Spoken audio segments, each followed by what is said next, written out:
Coolest thing ever, GPT-5 was just released, and we are going to be vibe coding 4 apps in 10 minutes, and we are going to be testing if GPT-5 is up to the task to not only complete all 4 apps in 10 minutes, but if they're going to look great, act great, and do what we need them to do. So I'm not wasting your time. We've got to get straight to it.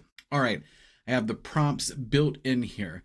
I say in this first one, build this app, a planetary orbit simulator. Visualizes how planets orbit using HTML, canvas, and physics math. Let users add custom planets to see gravitational effects. We're going to go ahead and get that running. Sweet. The next app is going to be a virtual aquarium. You remember like back in the 90s, the coolest screensaver ever? What if they were like interactive? That's what we're building here. It's going to be an animated fish swimming around a tank. Users can feed fish and decorate the tank. I wish I could have done that in the 90s on the wallpaper. Fish grow over time using local data. Let's get that rocking. The third app, we're going to build a pixel art studio, which people can like draw with tiny pixels. It's going to be cool. We're going to get that going. And lastly, we're going to see if it can build a procedural maze and puzzle generator. It creates infinite mazes, Sudoku, crossword, or logic puzzles. You get it. We're going to get that going. I can't waste your time. All right. So it's thinking. Let's see where we're already writing code. We're at 28 lines of code on our first app. Let's see where we are on the second app. It's still planning on the second app. It's building the pixel art app on the third. Come on, let's get this thing going. It's building an approach or something on that fourth app. Let's see where we're going here. We're at 100 lines of code now. All right, we finally started writing code in the second app. We're writing code in the third app. And we just started writing code for the fourth app. Man, this is exciting stuff. I literally spent an hour of my life, just like most of you guys have probably, watching the release, the official video from OpenAI, talking about all the capabilities of GPT-5. And I really think that people's jobs are in danger. I mean, that's kind of a joke, but it's not a joke. The capabilities of this thing is superb. It's talking about like PhD level help across the board in multiple different areas. It's exciting for me as a person that loves AI and the possibilities, but also as an entrepreneur, because it really does make it to where I can do the work of 20 people. And not only that, all 20 people are super smart, and that's great. Like, I wish I could be smarter, but it's really nice to have a co-pilot in any endeavor. And I think that's where we are with GPT-5 right now. I definitely felt it in 4.0, but now I'm like, holy cannoli, man. So it looks like we're still building across the board, but it finished the Pixel app. We're going to do that first then. Let's test it and click run code. Cross your finger. Or fingers. No. It let us down. So we're not building 4 web apps. We're going to be building 3. All right, let's see for the virtual aquarium. Cross your fingers. Run code. Yeah! Man, we're in there. We are in there.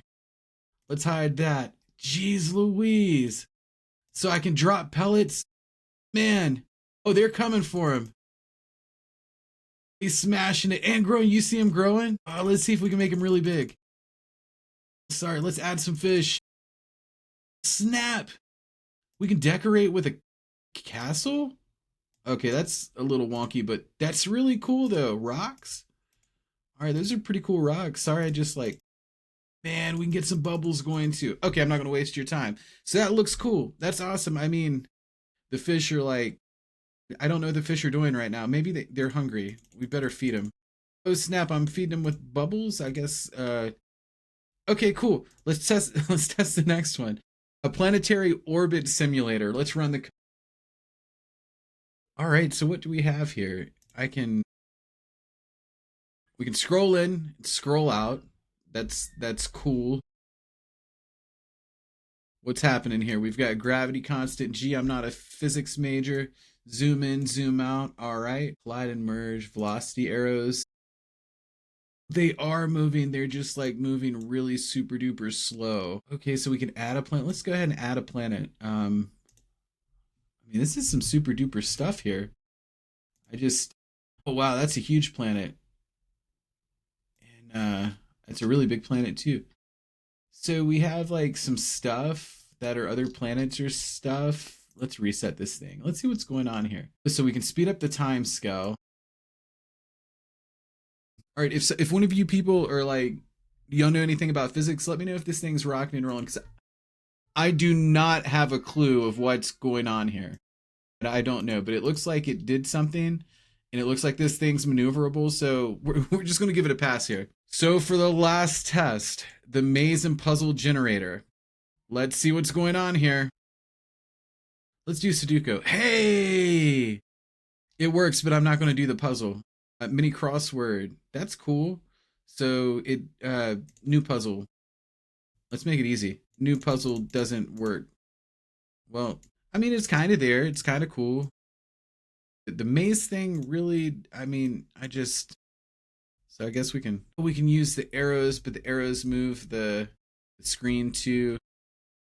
Well, okay, so like, all right, 3 out of 4. I mean, well, 2.5 out of 4 in less than 10 minutes. I don't even know where we are right now in the time.